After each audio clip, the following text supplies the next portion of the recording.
Hey everyone, PJ Patterson here for a market update. It is Wednesday, the 28th of July. We and day who knows what of lockdown. I have a smile on my face because I think that's about all we can do right now is just smile and try not to be too, um, I don't know, depressed about the situation. It does suck. I'm missing sport. I'm sure you and your kids and your families are missing, just being able to get out and do things and be normal, I guess. So if any of you are experiencing any hardship or anything like that financially, please reach out to me. I'm all too happy to help you, coach you on, contacting a lender or a creditor with a situation. I think by now most people would probably be au fait with reaching out if there are any issues.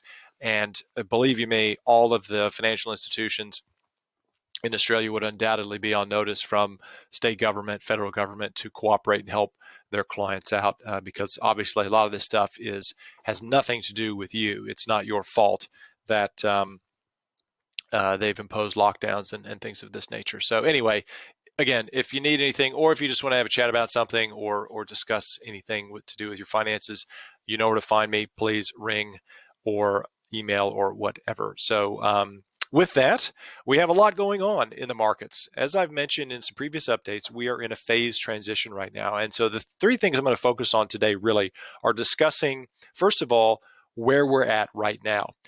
Again, very interesting times, and I'm paying attention to a number of things, but I'm going to enumerate those to you in this update. The second thing I'm going to drill into is inflation and what's going on with inflation, because it has a lot to do with the phase transition into a different quad, and then how and what playbook we put on for that quad.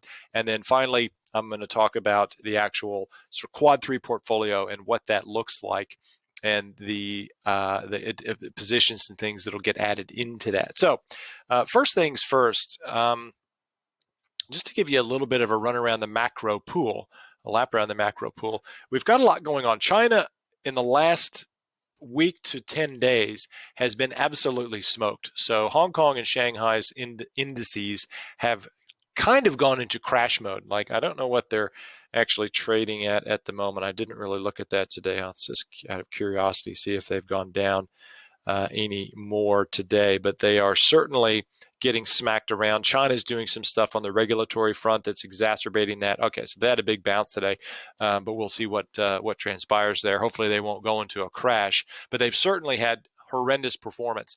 We got out of emerging markets in Asia a couple of months ago in anticipation of all of this. Both of these markets in China were signaling going into quad 3. And so that was a very timely exit, made money on those Asia positions, which was great. And that's what we want to do throughout the full cycle investment process, is to make money at every part of the cycle. And so we made money in this last part of the cycle. Quad 2 has been fantastic. It was a great part of the cycle. We made money in that part of the cycle. Now we're transitioning into a different part of the cycle, which is a bit more cautious, which is quad 3. And let me just see if there are any other charts here. And one of the things about quad 3, and I might as well just sort of pivot into the inflation discussion, one of the things that goes on in quad 3 is we get a lot of inflation. So if we go back to 2020 and the response of government to the shutting down of the global economy effectively, the response was money printing, support mechanisms through a lot of the job keeper programs and unemployment benefit programs and other programs that were created to support people. And of course, a lot of people got laid off and other things happened, but there was a lot of pent up demand. Of course, people couldn't go anywhere and couldn't spend any money. So there was a lot of pent up demand. There was a lot of financial ammunition put into the market. And that began in sort of early 2021, began to show its face. And that is evidenced by the fact that, this CRB index, which is the Commodity Research Bureau index, went almost parabolic. Like, this is a huge move from the low back in November of 2020, low probably around 145 on the index, up to, I think the index hit a new all-time high overnight around 220. So the index has gone up a massive amount. And what this is basically saying to you is inflation is here. Commodities go up in price for mainly two reasons: a supply shock. So there's been a constriction in supply. Think of, say, for example, an oil refinery stops producing oil. You're going to have a supply shock. In this case, we don't really necessarily have supply shocks out there, but what we actually have is the US dollar falling in value. And because of that, we get commodity price inflation. Now, there are some shortages of other commodities. Lumber is a great example of that. The price of lumber has gone through the roof. Things like coffee and cocoa and a few other commodities have also gone through the roof because of potential shortages and disruption in global supply chain. But the long and short of it is it's a story about the US dollar. And the US dollar has been in a bear market for quite some time. I don't think I've got a US dollar chart here. No, I don't. Interestingly, there was a chart in the chart pack overnight on the All Ords, and the All Ords has done very well. It's recovered nicely. It went through a consolidation phase, and I'm real curious to see whether the Australian index continues higher. We are slated to go into quad 3 here in Australia and possibly a quad 4 scenario. But just to get back, I suppose, to the inflation piece, and I don't have the chart here, but I have shown it before. Inflation for the next couple of quarters, and this is on a U.S. basis, is going to have a 4 in front of the number. So it's going to be 4 point something percent.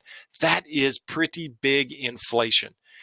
Those sorts of inflation rates, the central banks have been trying to get to those inflation rates for a long time. You probably have heard off and on me talk about inflation and the fact that the central banks and even the RBA here has been saying, they're trying to get inflation sustainably up above 2%. Well, I think they're going to get their wish, both in the US and here in Australia, certainly with the economic shutdowns that are going on and oil inflation. We are going to see the inflation numbers in Australia rising. Oil is such a big input to everything. So transportation, manufacturing, you name it, it's a big input into the costs of things throughout the supply chain. And as such, that inflation is going to, a lot of it will get passed on to the consumer, but some will be absorbed by businesses, which is bad for them because their profit margins will go down. So there's a lot of deleterious things that'll occur because of inflation. But the main point that I'm trying to make here is we've had to reposition our portfolio to take advantage of inflation. So how do we do that? So point number 3 today is, what's the quad 3 portfolio look like? Well, as I've probably been discussing with you guys in previous updates, I started to get us out of exposures, for example, quad 2 exposures like industrials, materials. I'm trying to think what else I owned. I still have the big energy portfolio stuff on. Some other commodities. Small caps was a big one, and some of the subsectors around that. Getting out of all of those exposures, obviously out of emerging markets and out of Asia. I'm trying to think what else I had on there. Let me see if I can actually pinpoint anything else I had on. Some of the individual small cap stocks and things like that. Getting out of financials, that's another big one. And I think that's probably high beta stocks and things like that. Getting out of all of that sort of stuff. And moving now into, or preserving rather, first of all, the energy position. So energy and oil should be and should continue to be pretty big benefactors of this inflation dynamic. Energy loves quad 3. So I can't tell you specifically that a price of something is going to go higher, but this commodity CRB index chart, of which oil is a big part, tells you a lot about what is potentially coming down the pike in terms of inflation numbers and everything else, because all of this stuff has yet to be translated into those numbers. But in any case, what we're going to continue to see, I believe, is oil moving higher and by default, the energy stocks moving higher. Now, we've gone through a little bit of a correction. We actually had a couple of quad 4 trading days the last couple of weeks. For those of you that watch your accounts on a regular basis, and I know there's a few of you out there that do, you would have seen energy get basically taken out to the woodshed and shot. And so we had a pretty big correction in oil. And as such, because oil stocks have a higher beta to the market, we saw oil stocks, many of them have some reasonably good sized corrections. It was not by any stretch of the imagination a time to panic. And in fact, one of you I know we were communicating over the text, and you actually said, "Oh, this must be a time to buy," and you were absolutely right. I didn't buy any energy for the most part. I think I nibbled around a couple of things because we already have full allocations that I'm happy with in the energy space. So I haven't really done much there. I'm just sitting on those positions and just going to be waiting for the continuation of this bull market to run. But anyway, that's what happens in markets. Sometimes you get great opportunities to buy, and if you already have a full allocation, well, you just sit on your hands. But if you don't, you can actually buy some. Anyway, energy is still featuring as a big part of our asset holdings, and now I'm also starting to move us into gold. Some of the gold miners. I'm taking a little bit of a nibble on the gold miners. They tend to do their equities, so they don't respond the same way gold does. But gold typically performs well in quad 3 and in quad 4. So remember, gold is one of those assets. It's an inflation hedge. As we continue to see inflation rising, the gold market's going to get a bid. It has actually gone into it wasn't a bear market. You don't want to own gold in quad 1 or 2, but as we phase transition into quad 3, you definitely want to have some gold exposure on. So again, I'm starting to add some gold exposures, add a little bit of gold miners, because look, as gold goes up, the profitability of gold companies goes up, and they'll eventually rip as well. So anyway, like I say, it's having a bit of a nibble on those. Interestingly, tech is a place to be in quad 3. So big cap growth is where you actually want to hide out in a quad 3 environment. So tech fits that bill perfectly. You would have probably noticed that for about 2 seconds, I had a position in Facebook that just exploded. So I took profits on that, but I'm waiting for Facebook and some of these other ones like Amazon and Google to have a correction. It might not happen. So it's one of those things where I'm going to just play the broader index or the broader ETF. I'm waiting for an opportunity to buy the XLK. We luckily own the NDQ, which is a symbol for the NASDAQ, the beta shares NASDAQ 100. So I do have some good broad tech exposure there, but not as much as I'd like. But anyway, is what it is. I can hopefully get us a little correction, or we'll get a little correction in the NASDAQ that I can trade and get some other positions established. What else can I tell you? That is really about it. Again, the biggest focus right now is on the energy, having a little bit of exposure, selected exposure to Europe. That's the other thing I got out of. Europe is starting to move towards that quad 3 environment, all except Germany. Germany's economy is still doing well, and Norway is doing well because it has a large energy weighting, because they generate most of their national wealth from the North Sea oil fields. So Norway is continuing to be a holding there, and Russia as well. So I'm actually probably going to exit Russia at some point, even though its index is heavily energy exposed. I'll probably dial that position down a little bit as well. But in any case, I think you get the point. Inflation's the order of the day. Quad 3 is the order of the day as we move forward. Now, what's interesting about this setup, though, I think we have a Fed meeting tonight, or it's either tonight or tomorrow night.